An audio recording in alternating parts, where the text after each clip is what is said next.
Bloomberg Audio Studios. Podcasts, radio, news. Traders, they are gearing up for another week of geopolitical talks, more corporate earnings, and yes, we have all eyes on Fed Chair Jay Powell at the end of the week for any clues on the pace of interest rates. So what does this all mean for the markets? Well, let's go to Mike Wilson. He's Chief U.S. Equity Strategist at Morgan Stanley for some insight on all this. All right, Mike, I want to start with the Fed's annual retreat in Jackson Hole this week. What kind of tone do you think Chair Jay Powell will take on Friday? Yeah, good morning. I think, it's a quiet time of the year. So, any event is probably going to have a little bit more impact on a short-term basis. I think the expectation going into this particular Jackson Hole meeting is that, Chair Powell is going to remain somewhat balanced because they want to make sure inflation is under control before they start cutting rates. Now, the market is pricing in somewhere between 80 and 90% chance of a Fed cut in September. So what I'm going to be watching for is, does that change after this meeting? Because if it stays at 80 to 90% as we approach the September meeting, the Fed will cut.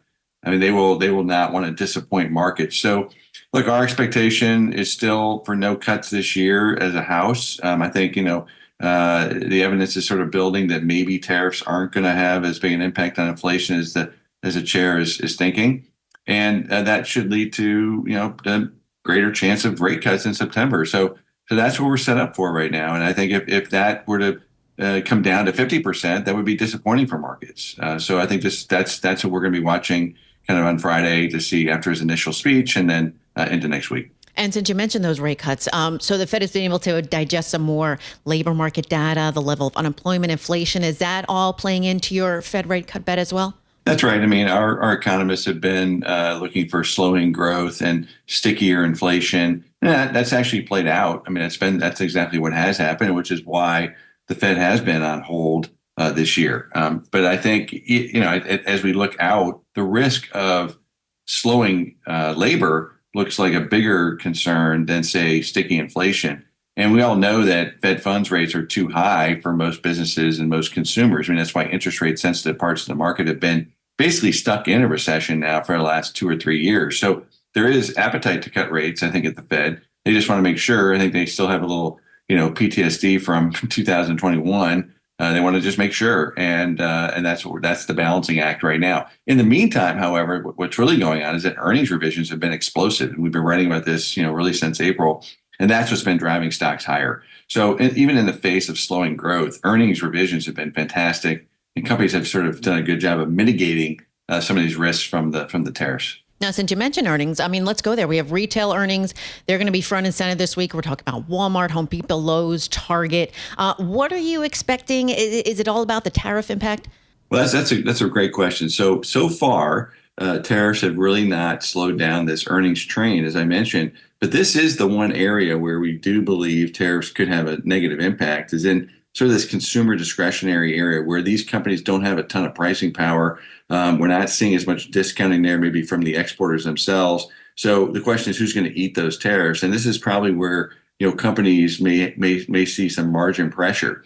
So this is probably the bigger risk, quite frankly, this week or over the next couple of weeks for equities. But that's a very narrow part of the equity market. And as we've said for a long time, my view is that, the tariffs themselves will be a shared cost between exporters, importers, and consumers, where those tariffs can be passed on. And when we look out, there are a lot of areas where those tariffs can't be passed on. So, that's the risk. It's a margin risk. And this is the part of the year, the third quarter and the fourth quarter, where we'll see some of that margin pressure. But it's very idiosyncratic, right? So it's not as big a risk for, say, the S&P 500, but it is for individual companies.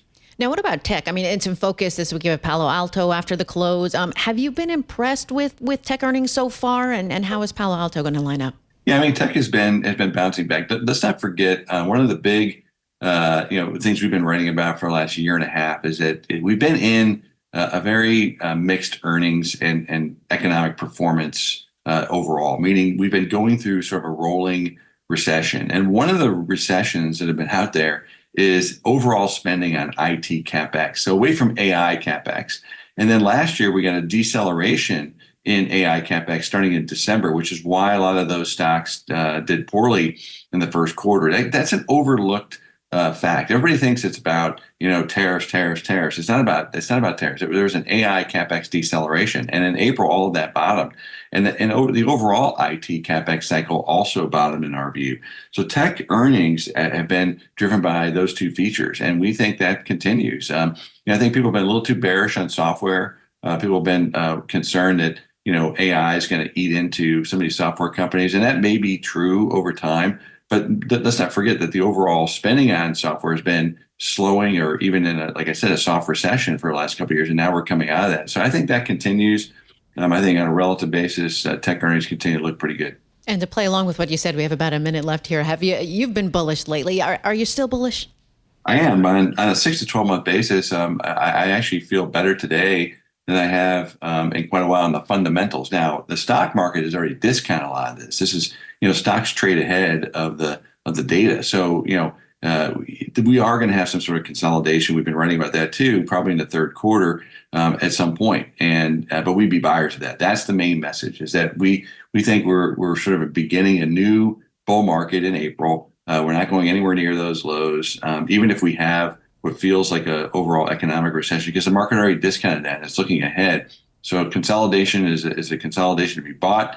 And what we're really waiting for is sort of a broadening out that to make the call that we're going to see some of the small cap stocks work better, some of the consumer discretionary, some of the areas that have really been left behind in the last couple of years. And that's going to be contingent on the Fed cutting rates. All right. Thank you, Mike. That is Mike Wilson, Chief U.S. Equity Strategist at Morgan Stanley.